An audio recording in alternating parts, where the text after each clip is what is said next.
और ब्रेक के बाद आप सभी का बहुत बहुत स्वागत है। आप देख रहे हैं इंडिया न्यूज, आपके साथ मैं सृष्टि मिश्रा। रात के 10 बज चुके हैं और बुलेटिन की शुरुआत एशिया के समंदर से आई खबरों को लेकर करेंगे। अमेरिका की पकड़ ढीली होते ही तीसरे विश्व युद्ध की उल्टी गिनती शुरू हो चुकी है।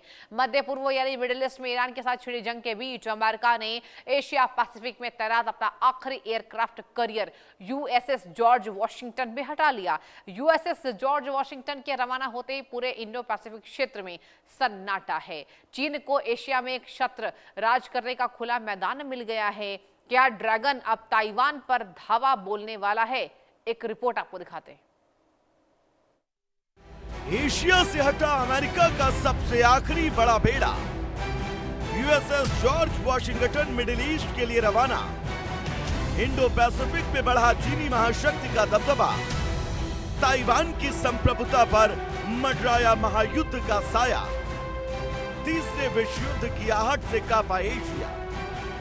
इंडो पैसिफिक के समंदर में दशकों बाद ऐसा सन्नाटा देखा जा रहा है जो आने वाले महातूफान का स्पष्ट संकेत दे रहा है। अमेरिकी नौसेना का ताकतवर super career USS George Washington Japan के योकोसुका बेस से रवाना होकर मध्य पूर्व की ओर बढ़ चुका है। इसके हटते ही इंडो पैसिफिक क्षेत्र में अमेरिका की सीधी मौजूदगी शून्य के बराबर हो गई। चीन लंबे समय से जिस मौके की तलाश में था, वो मौका उसे ईरान और अमेरिका के बीच छिड़े भीषण तनाव ने दे दिया। वॉशिंगटन का ध्यान और सैन्य संसाधन अब पूरी तरह मिडिल ईस्ट के युद्ध में उलझ चुके हैं। इस अभूतपूर्व सैन्य खालीपन ने बीजिंग के रक्षा रणनीतिकारों की बाहें खिला दी हैं। अब चीनी नौसेना के लिए पूरे एशिया पैसिफिक के समुद्री रास्तों पर अपना एक छत्र वर्चस्व कायम करना आसान हो गया है।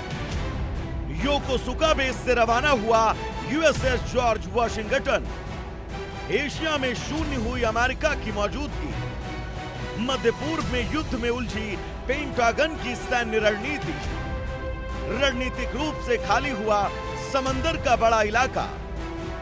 पेंटागन के इस फैसले से स्तब्ध हुए अमेरिकी सहयोगी। ड्रैगन को मिला हिंद प्रशांत में मनमर्जी करने का मौका। एशिया से अमेरिकी एयरक्राफ्ट करियर के हटते ही सबसे बड़ा खतरा ताइवान के अस्तित्व पर है। चीन के राष्ट्रपति जिनपिंग ने ताइवान को चीन में मिलाने की अपनी पुरानी कसम को पूरा करने के लिए अपनी पीपुल्स लिबरेशन आर्मी को हाई अलर्ट पर डाल दिया है। ताइवान स्ट्रेट में चीनी युद्धपोतों और लड़ाकू विमानों की घुसपैठ अचानक कई गुना बढ़ गई है।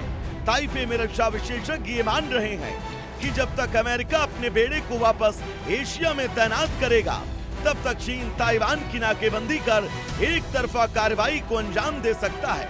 अमेरिकी सुरक्षा कवच के गायब होते ही ताइवान की संप्रभुता और लोकतंत्र पर अब सीधा संकट है। शी जिनपिंग के ताइवान मिशन को रफ्तार। ताइवान स्ट्रेट में चीनी वायुसेना की घुसपैठ। ताइपे के रक्षा मंत्रालयों में हड़कंप। समुद्री नाकेबंदी की तैयारी में चीनी बेड़ा। अमेरिकी कवच के हटते ही बढ़ा हमले का खतरा। ताइवान के अस्तित्व पर सबसे बड़ा खतरा। दक्षिण चीन सागर में चीन का आक्रामक रवैया अब ज्यादा बेकाबू होता दिखाई दे रहा है। फिलीपींस, वियतनाम और जापान जैसे अमेरिकी सहयोगी देश अब खुद को पूरी तरह असहाय और अलग थलग महसूस कर रहे हैं। चीन के तटरक्षक बल और समुद्री मिलिशिया ने फिलीपींस के जहाजों को घेरना शुरू कर दिया और विवादित द्वीपों पर अपनी सैन्य चौकियों का निर्माण तेज कर दिया। अमेरिका के सहयोगियों को यह डर है कि मध्य पूर्व में फंसे होने के कारण वॉशिंगटन उनके लिए अपनी कोई बड़ी सैन्य मदद नहीं भेज पाएगा। इस मनोवैज्ञानिक बढ़त का फायदा उठाकर चीन पूरे दक्षिण चीन सागर को अपना व्यक्तिगत इलाका घोषित करने की ओर तेजी से कदम बढ़ा रहा है। फिलीपींस और जापान को लगा बड़ा झटका। विवादित कृत्रिम द्वीपों पर सैन्य निर्माण तेज। चीनी कोस्ट गार्ड की गुंडागर्दी से समुद्री रास्ते ठप। पूरे दक्षिण चीन सागर को घेरने की तैयारी। क्षेत्रीय संतुलन को ध्वस्त करने में जुटी ड्रैगन की सेना। ईरान के साथ जारी जंग ने अमेरिका की दोहरे मोर्चे पर लड़ने की सैन्य क्षमता की कलाई खोल दी। पेंटागन की पुरानी रणनीति हमेशा दो बड़े युद्धों को एक साथ लड़ने की रही है, लेकिन जमीनी हकीकत अलग है।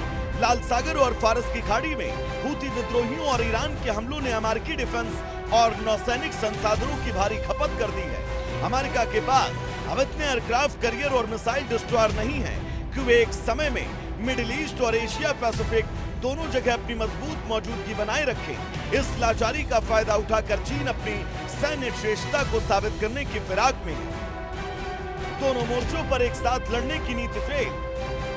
रक्षा संसाधनों की भारी कमी से जूझ रही नौसेना, मध्य पूर्व में खर्च हो रहे अरबों डॉलर के हथियार, पैसिफिक कमान के पास जहाजों की कमी, अमेरिकी नौसैनिक क्षमता का खुला बड़ा राज, चीन के सामने उजागर हुई महाशक्ति की लाचारी। चीन की कम्युनिस्ट पार्टी इस बात को समझती है कि इतिहास में ऐसे मौके बहुत कम आते हैं जब अमेरिका का ध्यान अपने सबसे बड़े प्रतिद्वंदी से पूरी तरह हट जाए। शी जिनपिंग अपनी घटती घरेलू अर्थव्यवस्था और अंदरूनी राजनीतिक दबाव से ध्यान भटकाने के लिए ताइवान पर हमले को राष्ट्रीय गौरव के रूप में पेश कर सकते हैं। चीन की सरकारी मीडिया अब एशिया पैसिफिक से अमेरिका के पलायन को चीनी कूटनीति की बड़ी जीत के रूप में दिखाया जा रहा है। बीजिंग की इस रणनीति से न केवल एशिया का शक्ति संतुलन बिगड़ा, बल्कि दुनिया की सप्लाई चेन और व्यापारिक व्यवस्था ध्वस्त होने की कगार पर पहुंच चुकी है। घरेलू आर्थिक दबाव से ध्यान भटकाने का बड़ा दांव, चीनी मीडिया में अमेरिकी वापसी का उड़ रहा मजाक, राष्ट्रीय गौरव के नाम पर सैन्य एक्शन की तैयारी, वैश्विक सप्लाई चेन पर खतरा, कम्युनिस्ट पार्टी के आक्रामक एजेंडे की शुरुआत। दुनिया अब ऐसे खतरनाक मोड़ पर है जहां से एक भी गलत कदम पूरे ग्रह को तीसरे विश्व युद्ध की आग में झोंक सकता है। अगर चीन ने अमेरिकी अनुपस्थिति का फायदा उठाकर ताइवान पर हमला कर दिया तो जापान और ऑस्ट्रेलिया जैसे देशों को मजबूरन इस जंग में कूदना पड़ेगा। अमेरिका चाहकर भी एशिया को पूरी तरह से चीन के हवाले नहीं कर सकता, जिससे उसे मध्य पूर्व से अपने संसाधन हटाकर वापस एशिया लाने होंगे।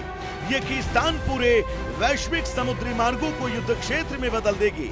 सवाल ये कि क्या ट्रंप और उनका प्रशासन समय रहते इस चीनी चाल को समझ पाएंगे या एशिया में ड्रैगन का राज कायम हो जाएगा। एशिया के समंदर में अमेरिकी बेड़े का हटना सिर्फ एक सैन्य मूवमेंट नहीं, बल्कि ये दुनिया की जियोपॉलिटिक्स में आने वाले बहुत बड़े भूचाल का इशारा है।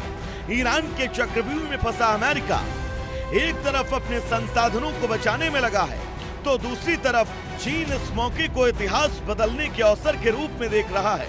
ताइवान पर हमले का खतरा अब केवल कयास नहीं, बल्कि समंदर की लहरों पर तैरती हुई कड़वी हकीकत बन चुका है। Bureau report, India news.